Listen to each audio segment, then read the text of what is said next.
Hello everyone and welcome to Season 2 of Dumb Engineering. I'm Justin Dumb and today I'm joined by Chris Averona, a mechanical engineer, and we're going to talk about 3D printing.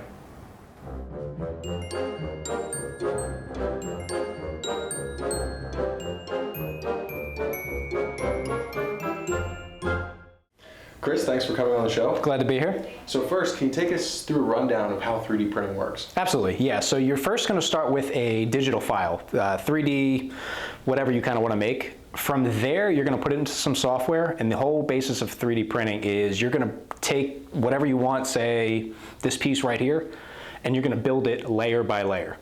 So as you go, you're going to be putting this plastic material into a hot extruder, and it's just going to do one layer at a time until you end up with your finished part. So generally, what kind of things do we print in-house every day? In-house, we do everything from general prototyping, fitting things together, up to full-blown production level equipment and pieces. So sometimes we'll print a little test piece to see how it fits in our system. Sometimes we'll print fixturing so we can machine something in a more traditional way with a mill or a lathe. So kind of anything we need, the 3D printer is great to make. Generally, do we go and keep these 3D printed parts on our final products?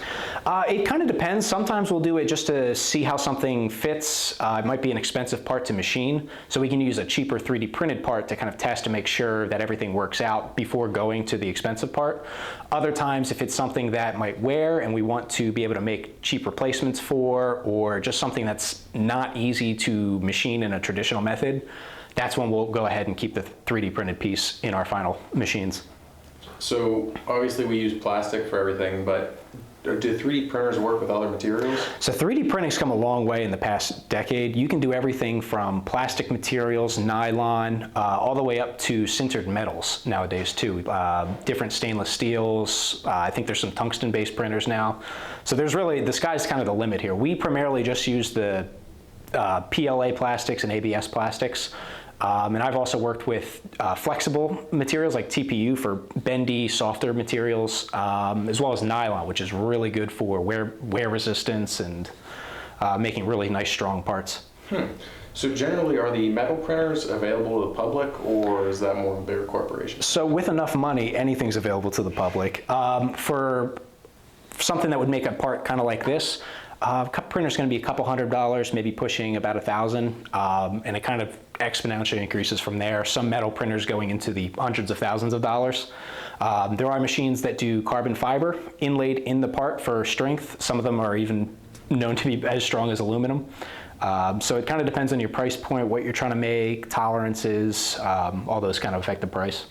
In the prototyping process, does 3D printing help you as opposed to just having to go and make something and send it out? Absolutely. So I mean, obviously we start with SolidWorks files, or anyone can use any 3D modeling, but just being able to kind of see a part in person, kind of hold it, look around at it, maybe see how you would machine it in a final version. It's really helpful, especially if lead time's an issue. For a machine part, you might be waiting a couple days, couple weeks. For a 3D printed part, maybe something about this size, you could have that done in less than a day, a couple hours. There's parts I've printed in a couple minutes just to test fit. So it really speeds up prototyping and getting to final production. Awesome, good to know. So next, I know that we're gonna go and do a demo for the guys, so let's head out to the shop. Awesome.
Well, Chris, thank you for joining me today, and thanks for showing us the demo. Absolutely, glad I could be here. And we'll see you next time on Dumb Engineering.